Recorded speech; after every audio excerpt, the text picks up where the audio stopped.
മാത്സിലേക്ക് എല്ലാ കൂട്ടുകാർക്കും സ്വാഗതം. മെൻ്റൽ എബിലിറ്റി പൊതുവെ കുട്ടികൾക്ക് പ്രയാസമുള്ള ഒരു വിഷയമാണ്. അപ്പോൾ അതിൽ ഏറ്റവും പ്രയാസമുള്ള ചോദ്യങ്ങൾ ഈ 12 വർഷത്തെ NMMS പരീക്ഷയുടെ ഇത്രയും കാലത്തിനിടയ്ക്ക് ഏറ്റവും കൂടുതൽ പ്രയാസം കുട്ടികൾ അനുഭവിച്ചിട്ടുള്ള 5 ചോദ്യങ്ങളെയാണ് ഇന്നത്തെ വീഡിയോയിൽ പരിചയപ്പെടുത്തുന്നത്. ഈ ഇതിലത്തെ ചോദ്യങ്ങൾ സ്വന്തമായിട്ട് നിങ്ങൾക്ക് ചെയ്യാൻ കഴിയുകയാണെങ്കിൽ നിങ്ങൾ ഏറ്റവും മിടുക്കരായിരിക്കും. അപ്പോൾ ആ ചോദ്യങ്ങൾ ഏത് തരത്തിൽ ചിന്തിച്ചാലാണ് നമുക്ക് സോൾവ് ചെയ്യാൻ കഴിയുക എന്നാണ് ഈ വീഡിയോയിൽ ഉദ്ദേശിക്കുന്നത്. ഈ വീഡിയോ ഇഷ്ടമായാൽ ലൈക്ക് ചെയ്യാനും ഷെയർ ചെയ്യാനും മടി കാണിക്കരുത്. ആദ്യമായി ഈ ചാനൽ കാണുന്നവർ സബ്സ്ക്രൈബ് ചെയ്യുക. നമുക്ക് സമയം കളയാതെ ക്ലാസ്സിലേക്ക് കാണാം. കുട്ടികൾ ഏറ്റവും പ്രയാസം അനുഭവിച്ചൊരു ക്വസ്റ്റ്യനാണ് ഇത് സാധാരണഗതിയിൽ ഇതേപോലെ ചോദ്യം വരുമ്പോൾ നമ്മളുടെ മനസ്സിലേക്ക് പെട്ടെന്ന് ചിന്തിക്കുക, ഇത് രണ്ടും കൂടെ കൂട്ടി ഇത് കിട്ടുന്ന രീതി. അപ്പോൾ അങ്ങനെയൊക്കെയാണ് ഇതിൽ നിന്ന് സബ്ട്രാക്ട് ചെയ്ത് ഇത് കിട്ടുന്ന രീതി, ഇത് രണ്ടും കൂടി ചെയ്തിട്ട് ഇങ്ങനെയൊക്കെയാണ് നമ്മൾ ആലോചിക്കുക. അപ്പോൾ അങ്ങനെ ആലോചിക്കുന്ന സമയത്ത് നമ്മൾ ഓപ്ഷനിൽ നോക്കുമ്പോൾ അത് 7, 6, 5, 9 ഇതാണ് ഓപ്ഷനിൽ കാണുന്നത്, നിങ്ങൾ കാണുന്ന ആൻസർ. അപ്പോൾ അങ്ങനെ ഒന്നും ശരിയാവാത്ത സമയത്താണ് നമ്മൾ എന്ത് ചെയ്ത് ഇതിനെപ്പറ്റി 13ഉം 3ഉം കൂട്ടിയാൽ 16 കിട്ടും. 16ഉം 4ഉം ഈ 3 കൂടെ കൂട്ടുക നമുക്ക് കിട്ടും. ഈ താഴെ 2ഉം മേലത്തിൽ നിന്നും അത് നമുക്ക് 20 കിട്ടും. ഇനി നോക്ക്, അടുത്ത നോക്ക്, ഈ 3ഉം 8ഉം കൂട്ടുക 11, അത് ഇതും കൂട്ടുക. താഴത്തെ 2ഉം തൊട്ട് മുകളിലുള്ള 1 അതും നമുക്ക് 20 കിട്ടും. അതിൻ്റെ അർത്ഥം എന്താ? ഈ താഴത്തെ 2ഉം മുകളിൽ കാണുന്ന കൂട്ടിയ 20 എല്ലാ സ്ഥലത്തും കിട്ടുന്നു. 8, 17, 3, 20. നോക്ക്, 4, 9, 13, 7, 20, 9, 3, 12, 8, 20, 7, 8, 15. അപ്പോൾ ഇവിടെ നമുക്ക് എത്ര വേണം? 5 എന്ന് വേണം. അപ്പോൾ ആ ക്വസ്റ്റ്യൻ മാർക്ക് എന്ത് പറയുക? എത്രയായിരിക്കും? 5 ആയിരിക്കും ആൻസർ, തേർഡ് ഓപ്ഷൻ. ഇങ്ങനെ പലപ്പോഴും ചിന്തിക്കാൻ പറ്റാത്തത് കൊണ്ടാണ് ഈ ചോദ്യം ഏറ്റവും വിഷമമുള്ള ചോദ്യമായിട്ട് മാറിയത്. ഓക്കെ, നെക്സ്റ്റ് ക്വസ്റ്റ്യൻ നിങ്ങൾക്ക് അവിടെ കാണാം. അവിടെയും പലപ്പോഴും 5 കോളങ്ങളുണ്ട്. നിങ്ങൾക്ക് അവിടെ കാണാൻ പറ്റുന്നുണ്ട്, ഞാൻ അവിടെ ചിത്രത്തിൽ കാണാൻ പറ്റുന്നുണ്ട്. നിങ്ങൾക്കവിടെ 5 കോളങ്ങളുണ്ട്. ഈ 5 കോളങ്ങളിൽ 1, 2, 3, 4, 5 കോളങ്ങളുണ്ട്. ഇതിൽ കണ്ടോ, 4, 5, 3, 2, 0 ഒന്നാമത്തെ വരിയിലുള്ള നമ്പറാണ്. താഴത്ത് നിങ്ങൾക്ക് 4 താഴെ നിങ്ങൾക്ക് 4 സംഖ്യകൾ കാണാൻ പറ്റും. വലത്തോട്ട് 5 സംഖ്യകളും റോവിലും കോളത്തിലുമായിട്ട് കാണാൻ പറ്റും. ഇങ്ങനെ വരുന്ന സമയത്ത് പൊതുവെ നമ്മൾക്ക് വരുന്ന ഐഡിയ എന്താ? ആദ്യത്തെ 4 നമ്പർ, ഇപ്പോൾ 4, 5, 3, 2 ഇത് എന്തെങ്കിലും ചെയ്താൽ 0 കിട്ടുമെന്നോ പലപ്പോഴും നമ്മൾ നോക്കുക. പിന്നെ അല്ലെങ്കിൽ 4, 7, 8, 9 എന്തെങ്കിലും ചെയ്താലായിരിക്കുന്നു. അങ്ങനെ പല രീതിയിൽ ആലോചിക്കുമ്പോഴും നമ്മളുടെ മനസ്സിലേക്ക് ആ ഐഡിയ നമുക്ക് വരുന്നില്ല. അല്ലെങ്കിൽ നമുക്ക് ചെയ്യാം, ഒന്നാമത്തെ റോവിലത്തെ എല്ലാ നമ്പറുകളും കൂട്ടിയിട്ട് ആ കൂട്ടിക്കിട്ടുന്നത് എന്തെങ്കിലും ബന്ധമുണ്ടോ നോക്കും. ഇപ്പോൾ 4, 5, 7, 3, 10, 2, 12, 0, 12. രണ്ടാമത്തേത് 7, 3, 10, 4, 14, 4, 18, 20, 39 ഒരു ബന്ധം നമുക്ക് കാണുന്നില്ല. അപ്പോൾ അങ്ങനെ ഉണ്ടാകുന്ന സമയത്ത് അതും ശരിയാവുന്നില്ല, ഇതും ശരിയാവുന്നില്ല, ഓപ്ഷനിൽ ആൻസർ അതൊന്നും കാണുന്നില്ല. അങ്ങനെ ആലോചിക്കുമ്പോഴാണ് നമുക്ക് ഇവിടെ മനസ്സിലാകുന്നത് ഈ ഒന്നാമത്തെ ഈ 4ഉം ഈ നാലാമത്തെ ഈ 2ഉം കൂടെ മൾട്ടിപ്ലൈ ചെയ്യുക. അതായത് 4ഉം 2ഉം ഗുണിക്കുക, നമുക്ക് 8 കിട്ടും.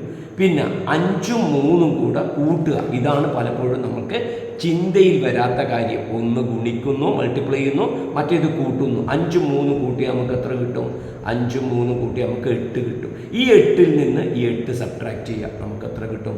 0. 8 - 8 നമുക്ക് 0 കിട്ടുന്നു.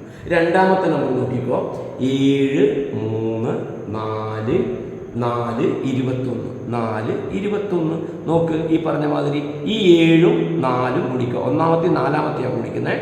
7ഉം 4ഉം ഗുണിച്ചാൽ നമുക്ക് 28 കിട്ടും, 28. പിന്നെ 3ഉം 4ഉം കൂട്ടുക. 3ഉം 4ഉം കൂട്ടിയാൽ നമുക്ക് 7 കിട്ടും. 28 - 7 സബ്ട്രാക്ട് ചെയ്യാം. 28 - 7 21. ഇതേപോലെയാണ് ഇതിൻ്റെ പ്രോസസ്സ് പോവുക. അപ്പോൾ ലാസ്റ്റിലത്തെ എന്താ ചെയ്യേണ്ടി വരിക? 9ഉം 5ഉം മൾട്ടിപ്ലൈ ചെയ്യാം.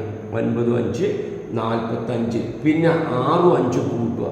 6ഉം 5ഉം കൂട്ടിയാൽ 11. 45 നിന്ന് 11 കുറക്കുക. അപ്പോൾ നമുക്ക് എത്ര കിട്ടും? 34 എന്ന് പറയുന്ന ആൻസർ അവിടെ തേർഡ് ഓപ്ഷൻ നിങ്ങൾക്ക് അവിടെ കിട്ടും. നെക്സ്റ്റ് ക്വസ്റ്റ്യൻ നിങ്ങൾക്ക് നോക്കുക. അത് കാണുമ്പോൾ ഈ ഒരു വേവരാതി ആകുന്ന മാതിരി ഒരുപാട് കോളങ്ങളും അല്ലെ, റോസും കോളം വരിയും നിരയിലായിട്ടുണ്ട്, ഒരുപാട് അക്ഷരങ്ങളുണ്ട്. അപ്പോൾ അതിൽ പറഞ്ഞിട്ടുണ്ട് ഇവ ഒരു പ്രത്യേക ക്രമത്തിൽ പോകുന്ന ലെറ്റേഴ്സാണ്, അക്ഷരങ്ങളാണ് എങ്കിൽ നമ്മൾക്ക് അതിൻ്റെ ഇടയിൽ കാണുന്ന 4 ചെറിയ ഗ്രിഡിൽ, ഈ ചെറിയ കളങ്ങളിൽ ഏതൊക്കെയാണ് വരിക എന്നുള്ളതാണ് ചോദിക്കുന്നത്.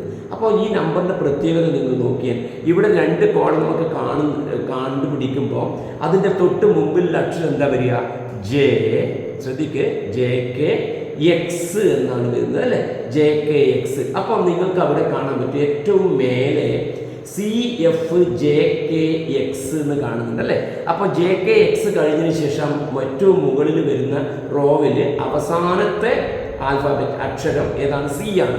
അപ്പോൾ JKXന് ശേഷം വരുന്നത് C ആണെന്ന് നിങ്ങൾക്ക് കിട്ടി. പിന്നെ നമുക്ക് വരുന്നത് എന്താ?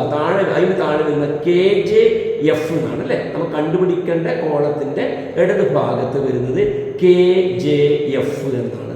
ആ KJF കഴിഞ്ഞിട്ട് എന്ത് വരുന്നതാണ്? അപ്പോൾ KJF വരുന്ന വേറെ നിങ്ങൾ കണ്ടോ? ഏറ്റവും അടിയിലത്തെ വരിയിലേക്ക് വാ. അവിടെ നിങ്ങൾക്ക് എന്ത് കാണാം? റോവിൽ CXKJFC. അപ്പോൾ KJF കഴിഞ്ഞിട്ടും പിന്നെ വരുന്നത് എന്താ? KJF കഴിഞ്ഞിട്ട് വരുന്നത് എന്താ? C ആണ് വരുന്നത്. അതായത് ഇങ്ങനെയുള്ള 4 കോളത്തിൽ ഈ 4 കോളമാണ് നമ്മൾ കണ്ടുപിടിക്കേണ്ടത്. ഇതും C കിട്ടി, ഇതും C കിട്ടി. അപ്പോൾ ഉടൻ തന്നെ നമ്മൾ ഓപ്ഷൻ നോക്കുക. എല്ലാ അക്ഷരങ്ങളും കണ്ടുപിടിക്കാൻ നമ്മൾ നോക്കേണ്ട ആവശ്യമില്ല. ഓപ്ഷൻ നോക്കുമ്പോൾ കാണാം മൂന്നാമത്തെ ഓപ്ഷനിൽ എന്തുണ്ട്? CFCX എന്നുണ്ട്. CFCX. വേറെ ഓപ്ഷനിലൊന്നും 2 C മുകളിലും താഴെയായിട്ട് വന്നിട്ടില്ല. അപ്പോൾ ഏതാ ആൻസർ വരിക? നിങ്ങൾക്ക് അവിടെ കാണാൻ പറ്റും, സെക്കൻഡാണ് അവിടെ ഓപ്ഷനാണ് ആൻസർ വരിക. ഓക്കെ, അപ്പോൾ അങ്ങനെ ആലോചിച്ച് ചെയ്യേണ്ട ക്വസ്റ്റ്യനാണ് അത്. അപ്പോൾ ഒരു ചോദ്യം കിട്ടി, കണ്ടു, എന്തൊക്കെയോ കാണുന്നുണ്ട്, വേവലാതിപ്പെടേണ്ട ആവശ്യമൊന്നുമില്ല. സമാധാനത്തോടുകൂടി ചെയ്ത് ഓപ്ഷനും കൂടെ നോക്കുക, തന്നിരിക്കുന്ന ആൻസറും കൂടെ നോക്കിയിട്ട് നമുക്ക് കണ്ടുപിടിക്കാൻ പറ്റും. ഇനി അടുത്ത ക്വസ്റ്റ്യൻ നോക്കിക്കോ. ഒരു കൊല്ലം വന്ന ഫസ്റ്റ് ക്വസ്റ്റ്യൻ ആയിരുന്നു. അവിടെ നിങ്ങൾക്ക് 7 റോയും 7 കോളും ഉള്ളത് കാണാം. അതിൽ ഒന്നാമത്തെ റോവിൽ, ഒന്നാമത്തെ വരിയിൽ 16 എന്നുണ്ട്. ഈ 16 എന്ന് പറയുന്നത് എന്താണ്? ഒരു പ്രത്യേക ക്രമത്തിലാണ് അവിടെ അക്ഷരം, പ്രത്യേക നിയമം അനുസരിച്ചിട്ടാണ് ഇവിടെ സംഖ്യകൾ എഴുതിയിട്ടുള്ളതെന്നൊക്കെ എന്തുണ്ട് ചോദ്യത്തിൻ്റെ മുകളിൽ പറഞ്ഞിട്ടുണ്ട്. ഓക്കെ, നിങ്ങൾക്ക് ചോദ്യത്തിൽ കാണാൻ പറ്റും. അപ്പോൾ ഈ 16 എന്ന് പറഞ്ഞ ഏതിലാണ് വരുന്നത് നോക്കുക നിങ്ങൾ? ഫസ്റ്റ് റോവിലാണ്. പിന്നെയോ 6th കോളത്തിലാണ്. 6th കോളം നോക്കൂ, മലയാളത്തിൽ പറഞ്ഞാൽ ഒന്നാമത്തെ വരിയിലാണ്, 6ാമത്തെ കോളത്തിലാണ്. കോളം എന്ന് പറഞ്ഞു കഴിഞ്ഞാൽ കോളം തന്നെ, വരി, നിര എന്നാണ് പറയാം മലയാളത്തിൽ. 6ാമത്തെ നിരയിൽ 6th റോ ആണ്. 6ാമത്തെ കോളത്തിൽ ഫസ്റ്റ് റോ 6th കോളം. ഒന്നാമത്തെ വരി എത്രാമത്തെ? 6ാമത്തെ നിര. അപ്പോൾ ഒന്നാമത്തെ വരി 6ാമത്തെ നിര എന്ന് പറയുമ്പോൾ ആ നമ്പറിന് എന്തായിട്ടാണ് കുറിച്ചിട്ടുള്ളത്? 16 എന്നാണ് പറഞ്ഞിട്ടുള്ളത്. ഇനി തൊട്ട് താഴെയുള്ള നമ്പർ നോക്കി 22 കാണാം. 22 രണ്ടാമത്തെ വരിയിലാണ്, 2ാമത്തെ റോവിലാണ്. പിന്നെയോ 2ാമത്തെ കോളത്തിലാണ്. 2ാമത്തെ കോളം, അതായത് 2ാമത്തെ വരിയും 2ാമത്തെ നിരയുമാണ്. അപ്പോൾ 22. അപ്പോൾ എങ്ങനെയായിരിക്കും നമ്പറുകൾ സൂചിപ്പിക്കുന്നുണ്ടാവുക? വരികളുടെ എണ്ണത്തിന് ആദ്യത്തെ അക്കവും നിരകളുടെ എണ്ണത്തിന് 2ാമത്തെ അക്കവും. ഫസ്റ്റ് ഡിജിറ്റ് എന്ന് പറയുന്നത് എന്താ പറഞ്ഞത്? നമ്പർ ഓഫ് ഏത് റോവിലാണ് ഉള്ളത് എന്നുള്ളത്. പിന്നെ 2ാമത്തത് പറയുന്നത് ഏത് കോളത്തിലാണ് ഉള്ളത് എന്നുള്ളതാണ്. അങ്ങനെയാണെങ്കിൽ താഴെ ക്വസ്റ്റ്യൻ മാർക്ക് നിങ്ങൾക്ക് കാണാം. ആ ക്വസ്റ്റ്യൻ മാർക്ക് കാണുന്നത് 7ാമത്തെ റോവിലാണ്, 7th റോവിലാണ്. 7th റോ എന്ന് പറഞ്ഞാൽ അപ്പോൾ ആദ്യത്തെ അക്ഷരം 7 വരും. പിന്നെ 4ാമത്തെ കോളത്തിലാണ്, നിങ്ങൾക്ക് കാണാൻ പറ്റുമല്ലോ. അപ്പോൾ ആൻസർ നമുക്ക് 4, 4th കോളം എന്ന് പറഞ്ഞാൽ നിര. അപ്പോൾ 74 എന്ന് പറയുന്ന ആൻസർ നമുക്ക് കിട്ടും. ഓക്കെ, പിന്നെ അടുത്ത ലാസ്റ്റ് ക്വസ്റ്റ്യൻ നിങ്ങൾക്ക് അവിടെ കാണാൻ പറ്റും. ഇങ്ങനെ നമുക്ക് അക്ഷരങ്ങൾ, ആൽഫബറ്റ്സ് തന്നിട്ട് അതിൻ്റെ അടിയിൽ 7, 5, 56, 4 ക്വസ്റ്റ്യൻ മാർക്ക് ഉണ്ട്. അപ്പോൾ നമ്മൾക്കറിയുന്ന കാര്യം എന്താ? നമ്മൾക്കറിയുന്ന കാര്യം ഇവിടെ ഞാൻ എഴുതാം. ഇവിടെ എഴുതി കഴിഞ്ഞാൽ നമുക്ക് എഴുതാം GYNXR എന്നാണ്. താഴെയുള്ളത് AEDFC ആണ്. ഇങ്ങനെയുള്ള വരുന്ന സമയത്ത് ആൽഫാബറ്റ്സും അക്ഷരവും തന്നു കഴിഞ്ഞാൽ നമുക്ക് എന്താ എഴുതാം? നമ്മൾ ഈ ജിൻ്റെ മേലെ നമ്മൾ 7 എന്ന് എഴുതും, വൈയുടെ മേലെ 24 എന്ന് എഴുതും, വൈയുടെ മേലെ 25 എന്ന് എഴുതും, എന്നിൻ്റെ മേലെ നമ്മൾ 14 എന്ന് എഴുതും, എക്സിൻ്റെ മേലെ നമ്മൾ 24 എന്ന് എഴുതും, ആറിൻ്റെ മേലെ നമ്മൾ 18 എന്ന് എഴുതും. എയുടെ താഴെ നമ്മൾ 1 എന്ന് എഴുതും, 5 എന്ന് എഴുതും.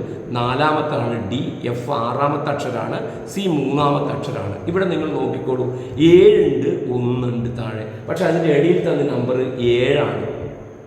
അപ്പോൾ 7 എങ്ങനെയെങ്കിലും കിട്ടാം, 7 ഇൻറ്റു 1 എന്ന് പറഞ്ഞിട്ട് നമുക്ക് 7 കിട്ടാം. 7 ഡിവൈഡഡ് ബൈ 1 എന്ന് പറഞ്ഞിട്ട് നമുക്ക് എന്ത് കിട്ടാം, 7 ഡിവൈഡഡ് ബൈ 1 ആയിട്ട് നമുക്ക് എത്ര കിട്ടാം, 7 കിട്ടാൻ പറ്റും. കറക്റ്റ് കിട്ടുമല്ലോ, ഇങ്ങനെ 7 കിട്ടും. പിന്നെ ഇത് നോക്ക്, 25. 25നെ 5 കൊണ്ട്, അതിൻ്റെ ഇടയിൽ എത്രയാണ് ഉള്ളത്, 5ആണ് ഉള്ളത്. ഈ 5 എങ്ങനെ കിട്ടും, 25ഉം 5ഉമാണ്. 25നെ 5 കൊണ്ട് ഡിവൈഡ് ചെയ്താലേ കിട്ടുള്ളൂ. അപ്പോൾ ഈ 5 കിട്ടിയത് 25നെ 5 കൊണ്ട് ഡിവൈഡ് ചെയ്തിട്ടാണ്. ഇത് എങ്ങനെ കിട്ടാം, മൾട്ടിപ്ലൈ ചെയ്തിട്ട് കിട്ടാം, ഡിവൈഡ് ചെയ്തിട്ട് കിട്ടാം. അതുകൊണ്ട് ഇപ്പം ഞാനിവിടെ എഴുതുന്നില്ല. മറ്റേ നോക്ക്, 14ആണ് 4, 14 4. അപ്പോൾ നമുക്ക് ഇവിടെ എന്താ കിട്ടുന്നത്, 14ന് എന്തിവിടെ കിട്ടുന്നത് 56ആണ്. അപ്പോൾ നമുക്ക് ഉറപ്പായിട്ടും പറയാൻ പറ്റും 14 4 മൾട്ടിപ്ലൈ ആയിട്ടാണ്.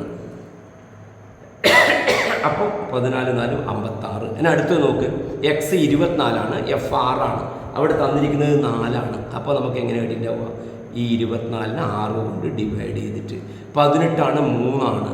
ഓക്കെ, അപ്പോൾ നമുക്ക് ഇവിടെ കിട്ടിയിട്ടുണ്ടാവല് എത്ര എന്നുള്ളതാണ് ക്വസ്റ്റ്യൻ. ഇവിടെ എത്ര വരും എന്നുള്ളതാണ് കണ്ടുപിടിക്കേണ്ടത്. ഓക്കെ, അപ്പോൾ എന്താ വരിക, ഡിവിഷൻ ഇൻറ്റു ഡിവിഷൻ. അപ്പോൾ ഇവിടെ എങ്ങനെ വന്നിട്ടുണ്ടാവുക, ഇൻറ്റു, കാരണം 7നെ 1 കൊണ്ട് മൾട്ടിപ്ലൈ ചെയ്താലും 7 കിട്ടുമല്ലോ. അപ്പോൾ ഇൻറ്റു ഡിവിഷൻ ഇൻറ്റു ഡിവിഷൻ. അപ്പോൾ ഇവിടെ എന്താ വരിക, ഇൻറ്റു ആ വരിക. 18നെ 3 കൊണ്ട് മൾട്ടിപ്ലൈ ചെയ്യണം. അപ്പോൾ നമുക്ക് എത്ര കിട്ടും, 54. 54 എന്ന് പറയുന്നത് ഓപ്ഷൻ 1 നിങ്ങൾക്ക് അവിടെ കാണാൻ പറ്റും. അതിൻ്റെ ആൻസർ കിട്ടും. പ്രിയപ്പെട്ട കുട്ടികളെ, ഈ ഇത്രയും കാലത്തിനിടയ്ക്ക് ഏറ്റവും വിഷമം പിടിച്ചിട്ടുള്ള 5 ചോദ്യങ്ങളാണ് ഇപ്പോൾ നമ്മൾ വർക്കൗട്ട് ചെയ്തത്. ഇതുപോലുള്ള പുതിയ ചോദ്യങ്ങൾ കാണുന്ന സമയത്ത് പരീക്ഷയുടെ ഏറ്റവും അവസാനമാണ് ഇതുപോലുള്ള ചോദ്യങ്ങൾ നിങ്ങൾ ചെയ്തു നോക്കേണ്ടത്, അല്ലെങ്കിൽ ടെൻഷൻ അനുഭവിക്കും. അതുകൊണ്ട് ടെൻഷൻ ഇല്ലാതെ കിട്ടുമെന്ന പ്രതീക്ഷയോട് തന്നെ ഇതുപോലുള്ള ചോദ്യങ്ങളുമായി മുന്നോട്ട് പോവുക. നിങ്ങൾക്ക് വിജയിക്കാൻ കഴിയും. All the best.